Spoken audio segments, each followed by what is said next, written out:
Iran যে ড্রোনটা তৈরি করেছে তো ভয় খাচ্ছে সেই ড্রোনের দ্বারা। আজকে ভ্লাদিমির পুতিন রাশিয়ার যিনি প্রেসিডেন্ট, রাশিয়ার যুদ্ধই যে এলাকাগুলো দখল করেছে, ভারতের মিডিয়ারা ইসলামের বিরুদ্ধে সর্বক্ষণ ষড়যন্ত্র করে চলেছে।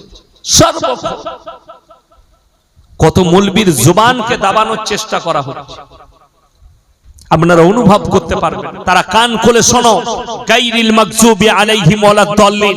কোরআনে আল্লাহ ঘোষণা করেছেন, তাফসীরের মধ্যে আছে মাগজুম মানে ইহুদি আর দাল্লিন মানে নাসারা। এই দুটো বলে পদভ্রষ্ট, আর এদের যারা অনুসারী হবে, এদের যারা মহব্বতকারী হবে, তারাও হবে পদভ্রষ্ট। আল্লাহর নবীর হাদিস, যার সঙ্গে যে মহব্বত করবে কিয়ামতটাও আল্লাহ তার সাথেই করবে। সবাই দাজ্জালের প্রমোট করেছে, দাজ্জালের প্রমোট, শরীরে টাট্টু এঁকেছে, দাজ্জালের ছবি এঁকে বিশ্বকে দেখিয়েছে আমরা দাজ্জালের প্রমোট করছি, আমাদের রাখওয়ালা আসছে। অথচ মুসলমান, তুমি নামাজ পড়ে দোয়া করতে পারলে না, আল্লাহ তুমি ইমাম মেহেদিকে পাঠাও। স্পেনটা ছিল মুসলিম রাষ্ট্র, আপনার চোখ দিয়ে পানি পড়বে যদি স্পেনে যান। বড় বড় মসজিদ আর মাদ্রাসাগুলো মদের বার আর দেহ ব্যবসার আড্ডাখানা করে রেখে দিয়েছে। আমাদের মসজিদ মাদ্রাসাগুলো স্পেনের ভেতরে। মুসলমান সচেতন, এই আপনাদের মাদ্রাসা মসজিদ আছে, এর কদর করুন, এর কদর করুন। আপনি শুধুমাত্র রোজার মাসে নামাজ পড়ছেন, জুম্মার দিনে একদিন যাচ্ছেন, এটাই তো কষ্টের। আমি একটা জলসায় বলেছি, বাবরি মসজিদ ভেঙে গেছে, মুসলমানদের ছেলেরা ফেসবুকে কাঁদছে, ফেসবুকে কান্না দেখাচ্ছে, ফেসবুকে পোস্ট করছে, আর পোস্ট করে বলছে বাবরি মসজিদ চলে গেল আমাদের, আমরা চিরজীবন ভুলবো না। তুমি কাঁদছো বাবরির জন্য, আর তোমার মসজিদ কাঁদছে তোমার জন্য, তুমি জীবনে নামাজ পড়তে যাও না। এর থেকে দুঃখর কি আছে, এর থেকে বেদনার কি আছে? যারা মনে মনে ভাবছেন শুনেলেন, আরো ভয়ঙ্কর হাদিস শোনাচ্ছি। মুসান্নাফ ইবনে আবু শাইবার হাদিস, আল্লাহর হাবিব সাল্লাল্লাহু আলাইহি সাল্লাম বর্ণনা করলেন, হে আমার সাহাবীরা শোনো, পৃথিবীতে এমন একটা যুগ আসবে, দিন আসবে, মসজিদগুলো মুসল্লিতে ভরে যাবে। জোরে বলুন না সুবহানাল্লাহ। নবীজিকে জিজ্ঞেস করলেন, ইয়া রাসূলুল্লাহ, সেই মুসল্লিরা কেমন মুসল্লি হবে? নবীজি কি বললেন জানেন? শুনে নাও, সেই মুসল্লিগুলো হবে ওই রকম মুসল্লি, ওই মুসল্লি হবে সেই মুসল্লিগুলো যে মুসল্লিরা সুদ খাবে আর নামাজ পড়বে, বড় বড় অট্টালিকা বাড়ি বানাবে, বড় বড় শপিং মল বানাবে। ইমানদার সেই যুগে আর কেউ থাকবে না, সমাজে হারাম আওলাদে ভরে যাবে। আপনাদেরকে যেটা শোনাচ্ছিলাম আমি প্রথম দিকে, যে জানোয়ার আর ইনসানের পার্থক্য শুনেলেন। এমন একটা যুগ আসবে, নবীজি বললেন কিয়ামতের আলামতের মধ্যে বড় আলামত, সমাজে হারাম আওলাদ গুলো প্রমোট হবে আর ওরাই স্থান পাবে।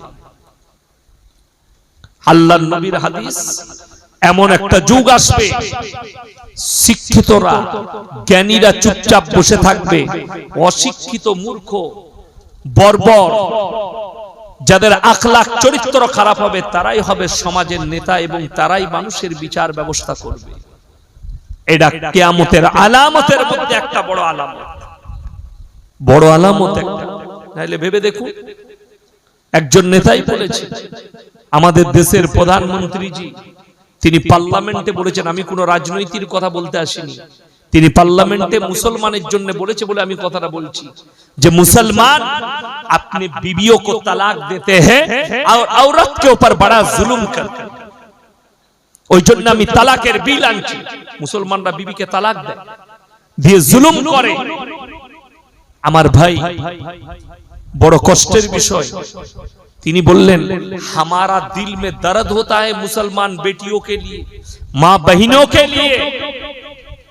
ये बड़ी दुख की बात है देश के प्रधानमंत्री के लिए, जो हमारे बीबी के लिए सोच रहे हैं, उनका खुद का बीबी को उन्होंने अधिकार नहीं दिया। कदर बुझते पारे, उन्होंने अपने बीबी को अधिकार नहीं दिया। जो अपने बीबी को अधिकार नहीं देते, नहीं देता, वो हमारे बीवी के बारे में सोच के क्या करेगा? কথাটা বুঝতে পারেননি? বড় কষ্টের বিষয়। তিনি নিজের বিবিকে অধিকার দেয়নি, তিনি আমার বিবিকে নিয়ে ভাবছেন। সেই লোকটা কি করে সাচ্চা লোক হতে পারে? সেই লোকটা কি করে দামি লোক হতে পারে?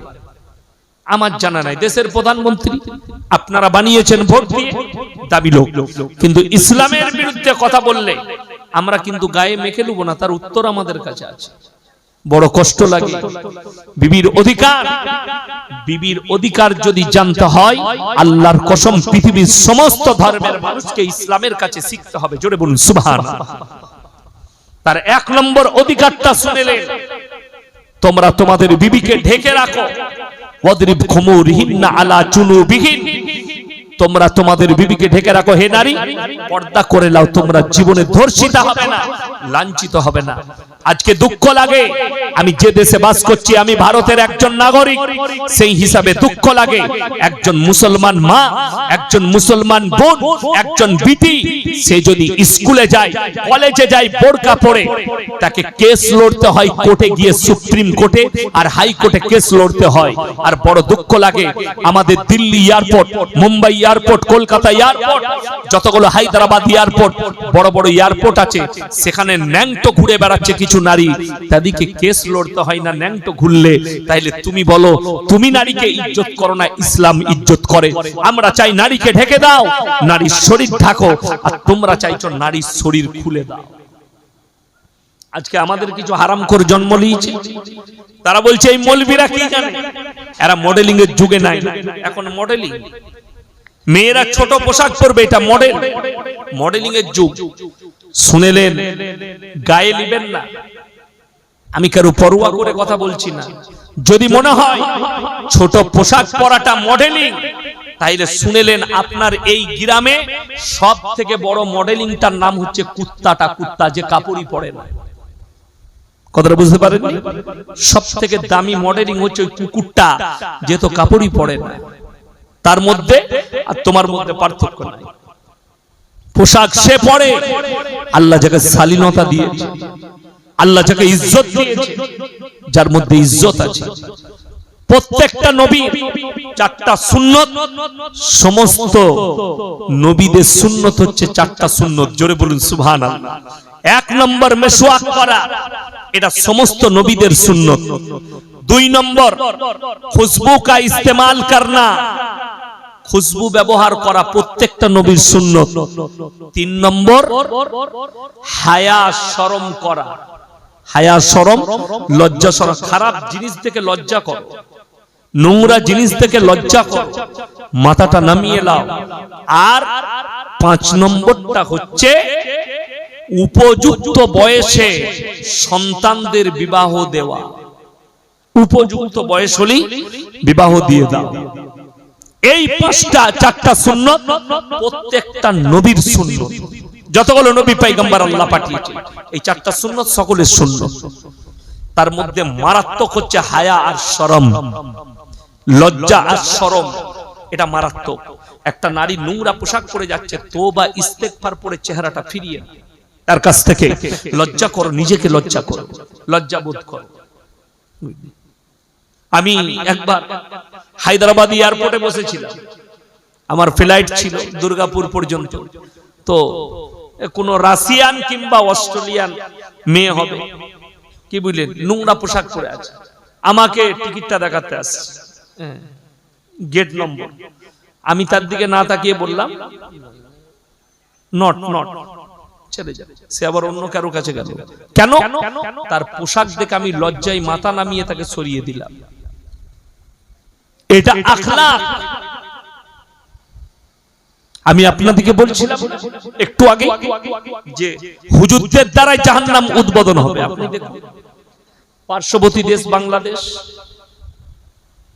কিছু হুজুর বেরিয়েছে, তারা প্রেমের প্রমোট করছে, জিনা করার প্রমোট করছে, সমাজকে জিনা করার সালা দিচ্ছে। একটা ছেলের নাম দেখলাম, হুজুর সেজেছে, আবরারুল হক আসিফ, ঠোঁট পালিশ লাগিয়ে স্টেজে বক্তব্য দেয়, দেখতে ভালো লাগলো বলে মেকআপ করে স্টেজে বসে। আমি আল্লাহর কৃপায় আমার মাদ্রাসা থেকে ক্লাস করে যে পোশাক পরে বেরিয়েছি, যে লুঙ্গি জামা পরে সেটা পরেই আমি স্টেজে এলাম, খালি উজু করে চলে এলাম। কেন? ইসলামের সাজসজ্জার প্রয়োজন নাই। যারা নামাজি হবে, দিনদার হবে, যারা পরেজগার হবে, আল্লাহ আল্লাহর কুদরত থেকে তাদের মধ্যে নুরানিয়াত দান করবে। সাজগোজের প্রয়োজন নাই।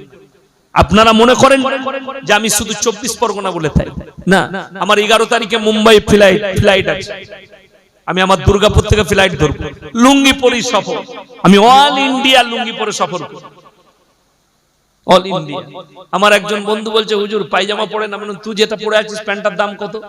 বললে হুজুর 500 টাকা। আমি আমার লুঙ্গির দাম 1500 টাকা, বাংলাদেশের লুঙ্গি। তোর গোটা শরীরের কাপড়ের থেকে দাম বেশি আমার লুঙ্গি। বড় কষ্ট লাগে মানুষ পোশাক দেখে। আমার যারা বাপের বয়সী আছে ইমানদারির সঙ্গে বলবেন, এমন একটা যুগ গেছে, মানুষ তো অভাবে ছেঁড়া কাপড় পরতো আমাদের দাদিরা, ঠিক কিনা কথা বলেন? তারপরও তাদের শরীর কেউ দেখতে পাইনি। আর এখনকার যুবকরা হারামখোররা, এরা স্বভাবে ছেঁড়া জামা পরছে। ঈদেতে নতুন প্যান্ট কিনে নিয়ে এসে হারামখোর বেলেটে করে ফাচ্ছে। মা বলছে ফাটছি কেন? বলে তুই বুঝবি না, নিয়ে যাই। কোন হারামখোর ফিল্মে নেচেছে, ও ছিড়া প্যান্ট পরবে, বেলেটে করে ফেড়ে, জাং বেরিয়ে আছে, হুঁটো বেরিয়ে আছে। তোমার জানা আছে তুমি কত বড় পাপ করছো, কত পাপে লিপ্ত হচ্ছ? কষ্টটা লাগে কি? এরা বলে আমাদের বাপদাদু থেকেই, আপনারা যারা আমার আছেন চাচার বয়সী, ভাইয়ের বয়সী, আমাদেরকে বলে এরা মডেলিং এর যুগ নয়, এরা আগেকার যুগের মানুষ। এইসব মানুষকে বলবে আগেকার যুগের মানুষ। শোনো, আমি বলিনি। ভারতের একজন ফিল্মের আর্টিস্ট ইসলামের একটা কোন কনফারেন্সে গেছে, অনেক মুসলিম যুবক বসে আছে, তো একটা যুবক তাকে প্রশ্ন করছে, তার নাম হচ্ছে জাভেদ জাফরি, ফিল্মের আর্টিস্ট। তাকে প্রশ্ন করছে कि आज तो दुनिया के लोग, पूरे दुनिया के लोग दुनिया के पीछे भाग रही है। এখন লোক দুনিয়ার পেছনে ছুটছে না ছুটেনি বাবা? ছুটছে। তিনি উত্তর দিলেন, ए मेरे मुसलमान भाई, तू दुनिया के पीछे मत भाग, तू 1400 साल पीछे चला जा, दुनिया तेरे पीछे भागेगी। जोरे बोलूं सुभान अल्लाह। मुसलमान, तो दुनिया के पीछे मत भाग, तू 1400 साल पीछे चला जा, दुनिया तेरे पीछे भागेगी। তুমি নবীজির আখলাক আর চরিত্রে চলে যাও, নবীজির আখলাক ধরে নাও, নবীজির সুন্নতটা ধরে নাও, আল্লাহর কসম দুনিয়া তোমার পেছনে ছুটতে শুরু করবে। আমরা চাই না। আমি তো বর্তমানে কোথাও ভয়ে নামতে পারি না বাজারে। কেন? যেখানে নামি লোক ছুটে আসে। আমি আমার বর্ধমান থেকে বেরিয়ে এসে শক্তিগড় বলে একটা জায়গা আছে, সেখানে ল্যাংচা ফ্যাংচা বিখ্যাত। তো আমি একটা দোকানে দাঁড়িয়ে বরাবর চা খাই, ল্যাংচা কুঠি। ওটা আমাদের মুসলিমদের দোকান এবং সব থেকে ভালো দোকান। তার ল্যাংচাও ভালো, তার সবকিছুই ভালো। আমার সঙ্গে পরিচিত আছে, আমি তাদের কাছে চা খাই, লস্যি খাই। তো ওখানে দাঁড়ালে প্রত্যেকদিন যদি দাঁড়াই আমি জলসা করতে আসার সময়, তো কিছু লোক আমার সঙ্গে ফটো তুলতে আসে।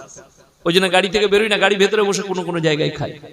বলুন, আমাদের না টাকা আছে না পয়সা আছে, না আমাদের কাছে আল্লাহ সম্পদ দিয়েছে, আল্লাহ চালিয়ে নিচ্ছে ইজ্জতের সঙ্গে। বাস দুনিয়া আমাদের পেছনে, আমরা চলছি রসুলের আখলাকে। যারা মনে করছেন এই পোশাকটার কি মূল্য, তারা এয়ারপোর্টে গিয়ে আমাদের পেছনে গিয়ে দেখবেন। আমি গত বছরে মুম্বাই যাচ্ছিলাম, এয়ারপোর্টে আমার যে লাগেজটা ছিল ওটা আমাকে বোয়াতে হয়নি। যে গেটে দাঁড়িয়ে, যে মিলিটারি, যে পুলিশটা দাঁড়িয়ে টিকিট চেক করছে, সে বলছে হুজুর আমি আপনার ভক্ত, আমার ব্যাগটা নিয়ে গিয়ে যেখানে আমি বোর্ডিং পাস করাবো, বলে ইয়ে হামারা আদমি জলদি কর দিজিয়ে, উইন্ডোর সিট দিয়ে দিজিয়ে। সে বলে কই আমাকে সিট দেওয়া করালো। একজন আমাকে কফি এনে খাওয়ালে, এয়ারপোর্টেই কাজ করে। কেন? না আমাদের কাছে সম্পদ আছে, না টাকা আছে। আল্লাহর কসম, নবীজির পোশাক, নবীজির আখলাক, আমরা নবীজির সুন্নতে আছি। দুনিয়া আমাদের পেছনে ছুটতে শুরু করেছে, আমরা দুনিয়ার পেছনে নয়। ওই জন্য বলা হচ্ছে মুসলমান, তু 1400 সাল পিছে চলা যা, দুনিয়া তেরে পিছে ভাগনে लगेगी। আজকে বড় কষ্ট লাগে যে মানুষটা পৃথিবীতে কারো কাছে শিক্ষা গ্রহণ করলো না। আল্লাহর হাবিব পৃথিবীতে কারো কাছে শিক্ষা গ্রহণ করেননি, আল্লাহ নিজের কুদরতে শিক্ষা দিয়েছেন। আজকে গোটা পৃথিবীর শিক্ষিতরা নবীর পেছনে, জোরে বলুন সুবহানাল্লাহ, গোটা পৃথিবীর শিক্ষিতরা নবীর পেছনে আপনার সিজদায় পড়ে যে আপনি মানুষই চিনতে পারলেন না, আপনি টাকা চিনেছেন, সম্পদ চিনেছেন, দুনিয়া চিনতে পেরেছেন। আল্লাহর কসম করে বলছি, দুনিয়া সম্পর্কে আল্লাহ কোরআনে বলেছেন, ওয়ামাল হায়াতুদ দুনিয়া ইল্লা মাতাউল গুরুর, এই দুনিয়া তোমাদের জন্য সম্পূর্ণ ধোঁকা। আপনি ধোঁকার মধ্যে পড়ে আছেন। যেদিনে আপনি মারা যাবেন, আপনার পৃথিবীর ধোঁকাটা কেটে যাবে। দুনিয়া থেকে যেদিন আপনি বিদায় নেবেন, ওই জন্য আমার ভাই, বেঈমান কাফেররা আপনাকে পাপ করাচ্ছে, নাম পাল্টি দিয়েছে পাপে, পাপের নাম পাল্টিয়েছে। আপনারা মনে করেন বর্তমানে পতিতালয়ে জিনা হয়, পতিতালয়ের থেকেও বড় পতিতালয় খোলা হয়েছে, সেগুলোর নাম হচ্ছে বর্তমানে পার্কগুলো, যেখানে অবাধে আমাদের ছেলে মেয়েরা জিনা করছে। অথচ কোরআনে আছে ওয়ালা তাকরাবুজ জিনা ইন্নাহু কানা ফাহিশা ওয়া সাআ সাবিলা। এই বাংলাদেশের যার নাম করলাম আসিফ হুজুর, আবরারুল হক আসিফ তার নাম, সে কি বলছে জানে? তুমি যদি কোনো মেয়েকে ভালো লাগে, তাকে সঙ্গে সঙ্গে প্রপোজ করো, আমি তোমাকে ভালোবাসি। শরীয়তে এই ভাষাটাই হারাম ভাষা। বলে রাস্তায় কোনো মেয়েকে পছন্দ হলে সেটাই তোমার জন্য পারফেক্ট। আমি উত্তর দিয়েছি, বাজারে যদি তোমার মা যায় আর তোমার মাকে যদি আমার পছন্দ হয়, তা আমার সাথে বিয়ে দিবি? মানেটা এটাই দাঁড়াচ্ছে তো, তোমার যাকে পছন্দ যাবে সেই তোমার জন্য পারফেক্ট। ইসলামী শরীয়ত নারীদিকে পর্দার কথা বলা হয়েছে, এত ডেঞ্জার বলা হয়েছে, আপনি অবাক হবেন। বর্তমানে আমাদের মায়েরা বাজারে যেতে পারে, বাজারে ঘুরতে পারে, আপনার স্ত্রী আপনার বিটি বাজারে ঘুরছে, রাস্তায় ঘুরছে, ঘুরতে পারে। আল্লাহর কসম করে বলে যাচ্ছি, কোন মৌলবি যদি ফতোয়া দিতে পারে আর আমার এই কথাটা কেটে দেয়, আমি জীবনে আর বক্তব্য দেব না যে মেয়েরা বাজারে অবাধে ঘুরতে পাবে, কোনো অসুবিধা নাই। বোরকা পরে হলেও বাজারে যেতে পাবে না, তোমার জানা নাই শরীয়ত।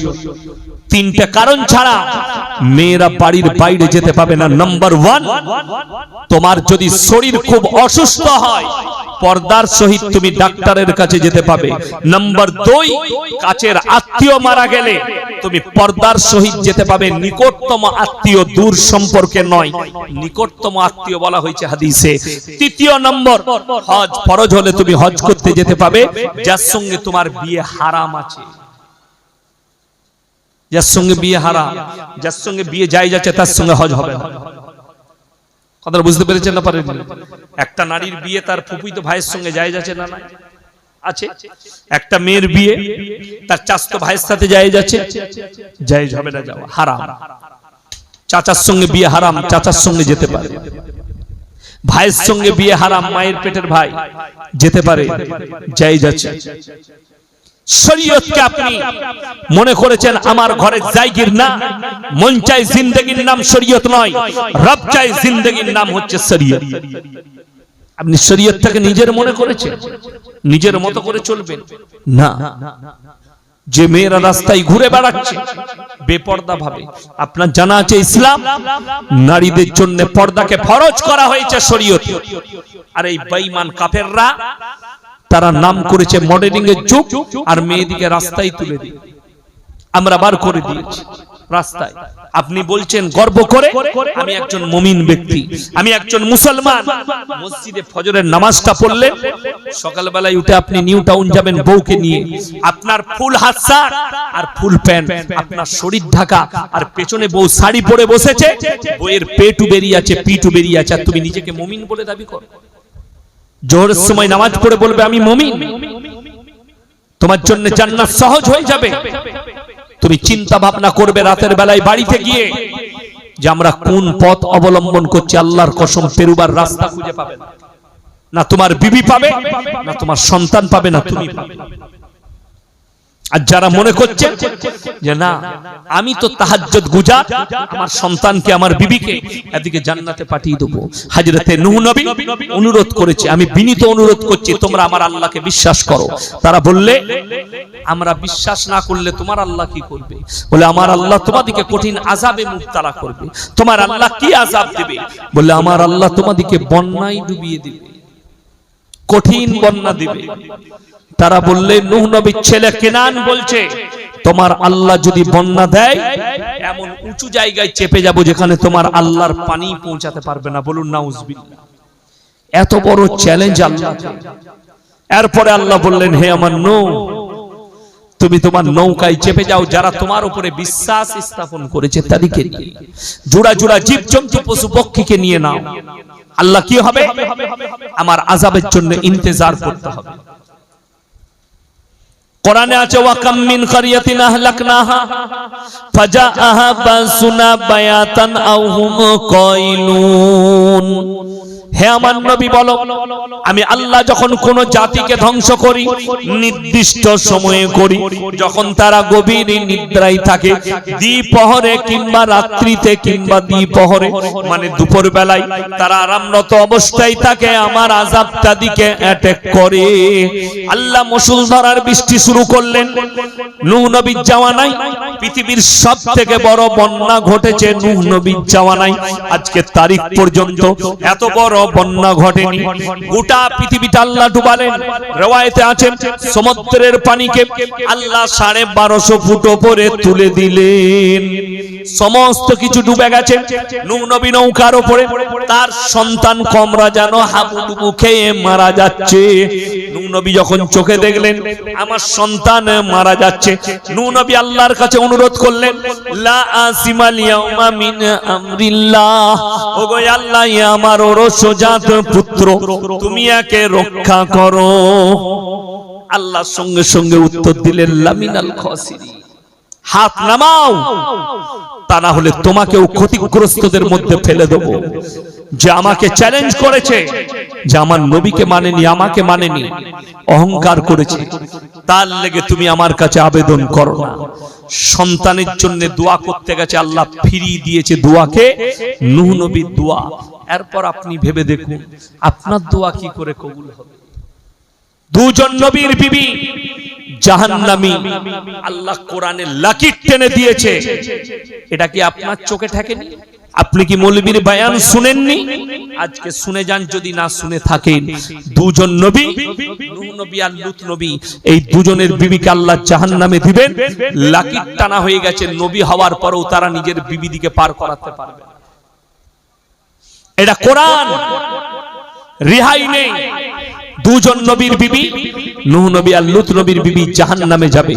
হে আমার মায়েরা বোনেরা, আজকে আমি আপনাদের কাছে জলসা করতে এসেছি। আমার আগের বক্তা বয়ান করেছে, আমি করছি।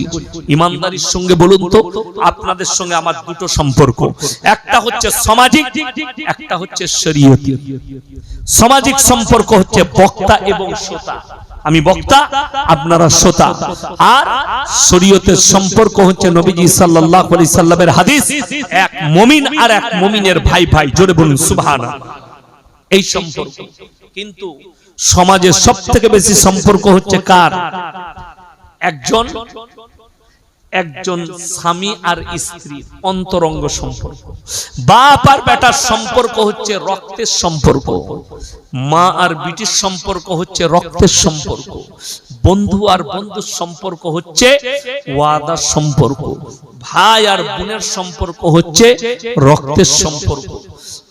কোরআন খুলেন, এরা কে কতটা কার কাজে আসবে, তারপরে হুজুরের কথা ভাববেন।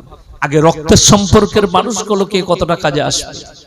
কোরআনে আমার আল্লাহ বললেন ইয়াউমা ইয়াফিরুল মারউ মিন আখি ওয়া উম্মিহি ওয়া আবি ওয়া সাহিবাতিহি ওয়া বানি লিকুল্লি ইমরিইম মিনহুম ইয়াউমাইদিন শানুন ইউগনি। হে আমার নবী পৃথিবীর মানুষকে বলো, কিয়ামতের দিনে স্বামী স্ত্রীর কাছে ছুটে যাবে, স্ত্রী বলবে দুনিয়াতে আমার কোনো স্বামী ছিল না, স্বামী বলবে স্ত্রী ছিল না, বাপ বলবে বেটা ছিল না, বেটা বলবে বাপ ছিল না, মা বলবে বিটি ছিল না, বিটি বলবে মা ছিল না, ভাই বলবে বোন ছিল না, বোন বলবে ভাই ছিল না, বন্ধু বলবে বন্ধু ছিল না। কেউ কারুর জন্য যারা পরিমাণ বোঝা বহন করবে না। কোরআন।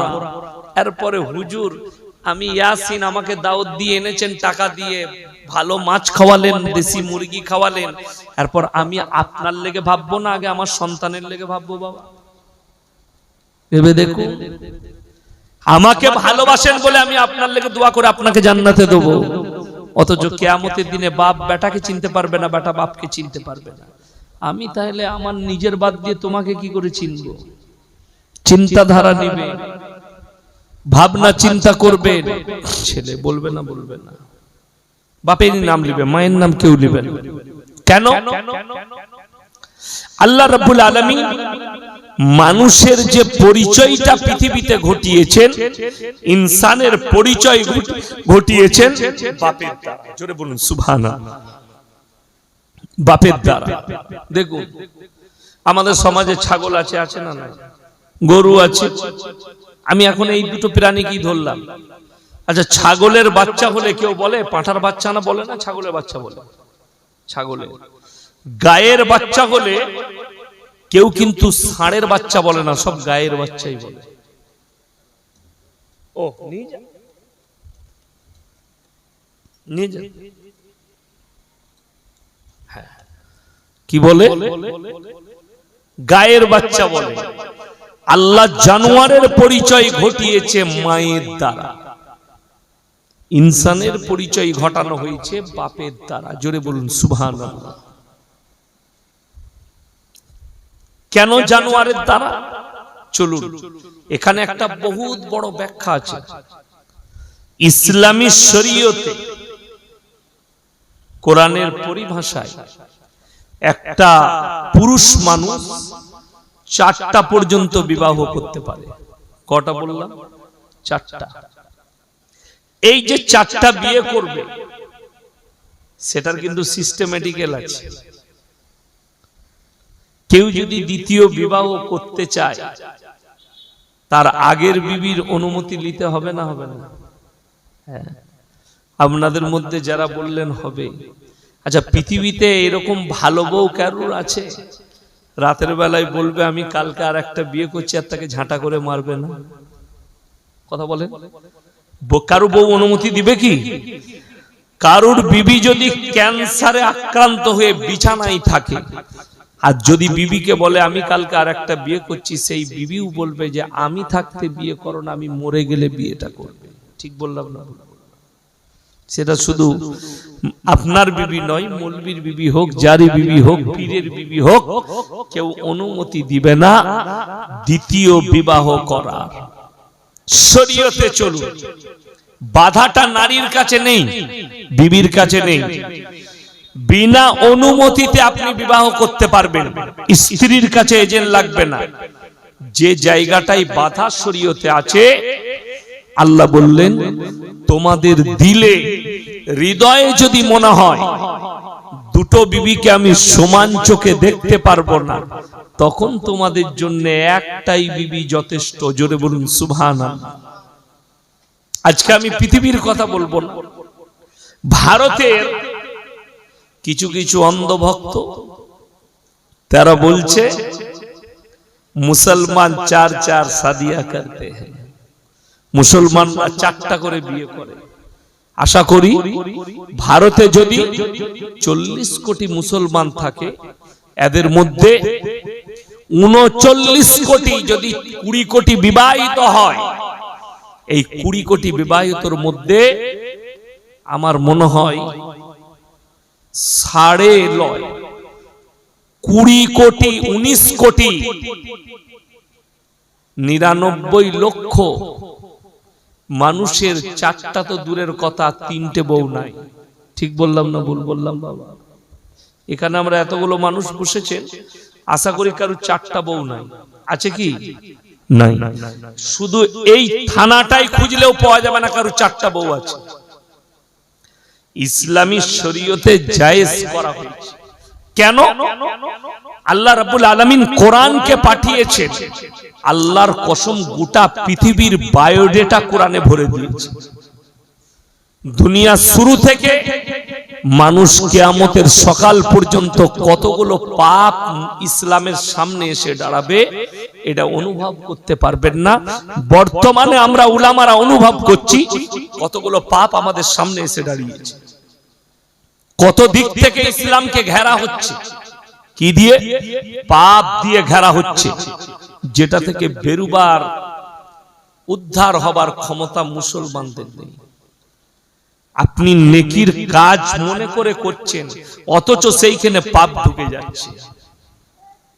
এমন পাপ ঢুকছে যে পাপের দ্বারা জাহান্নামের রাস্তা অতিক্রম করতে হবে, অথচ মুসলমান নেকির কাজ মনে করে করছে, ভালো কাজ করে মনে করে করছে, খুশির কাজ মনে করে করছে। যদি বলেন প্রুফ দেন, কিছুদিন আগে ঈদুল ফিত্র পেরিয়ে গেল, তাই না? পেরুল বহু জায়গায়, অনেক গ্রামে। আপনাদের এখানে কি হয়েছে আমি জানি না, আর জানতেও চাই না। আমি আমার বর্ধমান জেলার কথা বলছি, হাওড়ার কথা বলছি, বীরভূমের কথা বলছি, মুর্শিদাবাদের কথা বলছি, যেগুলো আমার চোখে ঠেকেছে জলসা করতে গিয়ে। ঈদ উপলক্ষে যেদিনে ঈদের চাঁদ উঠেছে, সেই দিন থেকে মুসলিম যুবকরা, হারামখোররা ডিজে নিয়ে এসে সারা রাত এবং ঈদের দিনে সারা দিন গান বাজিয়েছে। বহু গ্রামে প্রমাণ আছে আমার কাছে। আপনি বলুন, আমরা যে দেশটাই বাস করছি, হিন্দু, মুসলিম, জৈন, শিখ, ঈসাই সব আছে। আর ভারতের সংবিধানে লেখা আছে সবাই নিজের নিজের ধর্মকে নির্দ্বিধায় পালন করতে পারবে। আপনার গ্রাম ধরেলেন হিন্দু আর মুসলিমের গ্রাম, হিন্দু ভাইরা তাদের ঠাকুর ভাসাতে যাচ্ছে ডিজে বাজিয়ে। আপনি থানায় অভিযোগ করলেন আমার মসজিদের সামনে ডিজে বাজিয়েছে, মসজিদের সামনে দিয়ে গান বাজিয়ে মসজিদে নামাজ হচ্ছিল, তারা ঠাকুর ভাসাতে গেছে। 1 মিনিটের লেগে আপনার কথাটা মেনে নিলাম, এটা অপরাধ। কিন্তু পরক্ষণে আপনি চলুন, মুসলমান এত বড় নেমো খারাম, এমন নেমো খারাম যারা বলছে গান বাজালে আমার নামাজের ক্ষতি হচ্ছে, আমার ইমানের ক্ষতি হচ্ছে। এই মুসলমানরা বেটার বিয়েতে 3 দিন 4 দিন ধরে গান বাজাচ্ছে। ঠিক বললাম না ভুল বললাম বাবা? রাগ করবেন না। এই মুসলমানরাই বিটির বিয়েতে ডিজে বাজাচ্ছে, বেটার বিয়েতে ড্যান্স করছে মিছিল বার করে। আমার মোবাইলে প্রুফ আছে। হাওড়া জেলায় 12ই রবিউল আউয়ালের নাম করে, জুলুসের নাম করে ডিজে বাজিয়ে ড্যান্স করেছে মুসলিম যুবকরা, তাদের হাতে কলমা লেখা ঝান্ডা আছে। সেই প্রোগ্রামে ফুরফুরা শরীফের একজন পীরজাদাও ছিলেন, তিনি লজ্জাবোধ করেছেন, দুঃখ প্রকাশ করেছেন। আমি যদি জানতাম তোমরা এই ধরনের পাপ করবে, আমি এই জায়গায় আসতাম না। আমি হাওড়া জেলার বাগনানে এক জলসায় বললাম যে এই জুলুস বার করা হারাম শরীয়তে। 4-5টা অন্ধভক্ত লোক উঠে এসে আমাকে প্রশ্ন করলো, হুজুর কোরআন হাদিসে কোথায় নিষেধ আছে প্রমাণ দেন। আমি বললাম ভাই আমার কাছে প্রমাণ নেই। তাইলে আপনি হারাম বললেন কেন? আমি তাকে বললাম কেন বলেছি এই উত্তর আমি তোমার কাছ থেকেই নেব, তোমাকেই দেব। তুমি বসো চুপ করে তোমরা, আমি উত্তর তোমাদের কাছ থেকেই নেব। আমি পরক্ষণে জিজ্ঞেস করলাম আজকে তোমরা এশার ফরজ নামাজ ক রাকাত পড়েছো? বললে হুজুর 4 রাকাত। আমি বললাম আমি ইয়াসিন বলে যাচ্ছি, কাল থেকে 6 রাকাত পড়বে। আমার কাছে কি চাইবে তুমি? আপনারা কি চাইবেন? আমি যদি বলি 6 রাকাত পড়বে, কথা বলে না? কি চাইবেন? প্রমাণ চাইবেন, দলিল দেন কোরআন হাদিসের, কেন আমি কাল থেকে 6 রাকাত পড়ব। আর আমি যদি ঘুরিয়ে আপনাকে বলি যে তুমি প্রমাণ দাও 6 রাকাত পড়া যাবে না, কোথায় লেখা আছে হাদিসে কোরআনে, আপনি খুঁজে পাবেন? পৃথিবীর কোন মৌলবি খুঁজে পাবে? পাবেন। এই যে জায়গাটাই জলসা করছি, আমি যদি বলি এই জায়গাটা আমার বাপের, আপনারা কি চাইবেন?